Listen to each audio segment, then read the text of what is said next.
going. I just wanted to talk a little bit about blues rhythm playing. Now, don't get me wrong, learning solos can be really, really useful, looking at sort of how the pros do it and stuff like that and everything. But I have met guitarists before who focus so much on their lead playing and negate the rhythm playing. I think it's really, really important to remember, as guitarists, we spend 95% of our time playing rhythm guitar, okay? So having that sort of sense of timing and pulse and everything like that is vital. If you can't play in time, you're never going to get on with the band. And with that in mind, I thought the easiest thing to demo would be sort of following on from that sort of power chord lesson. Is if you want to look at those power chords and so you try and play sort of like a rock and roll, sort of like a blues jam, how it's going to go.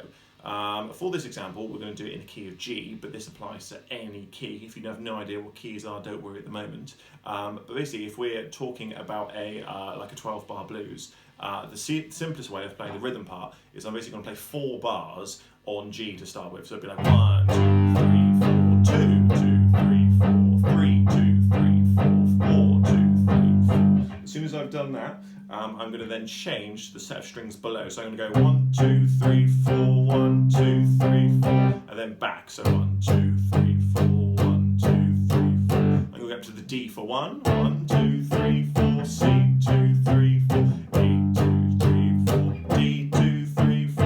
And that's basically all the whole, that's like 12-bar blues, that's all it is.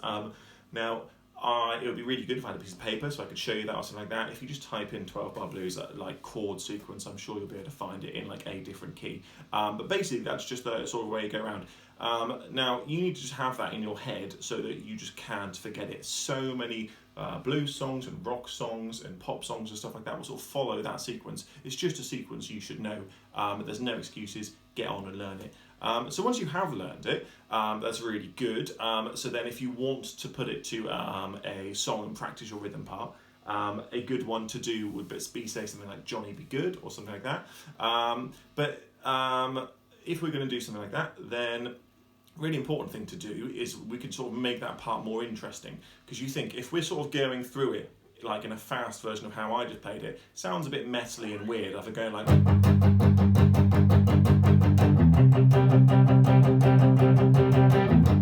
you know what I mean? So therefore, what I like to do is you can sort of change it up a bit in a few ways. Mainly what it is about going to the 6th chord. So remember, this is a power chord. This is actually an A5 chord. So you've got the root on the 5th. We're going to go to there.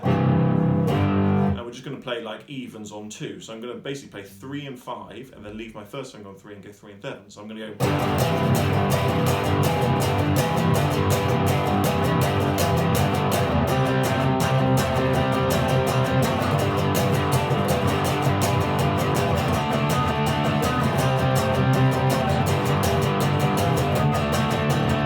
And that's the sort of thing that you should just be able to do with your eyes closed, okay? If you're not at that point yet, I'm not trying to be horrible, but don't go out gigging, okay? Like, it should be something which is just so that you just have down and you can do it, because the singer's going to be talking for 2 minutes at the end of the gig and you're just going to be after jamming on that, okay? So if you don't know that, make sure you've got it down before you go out and gig. Yeah, you don't want to sort of become unstuck in the heat of battle.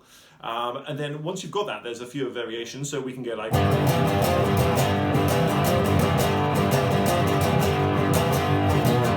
So there I'm changing from the 6th chord to the, you're going up to the 7th there. If you can stretch that, I've got quite big hands, so I'm quite lucky. The other thing you can do is.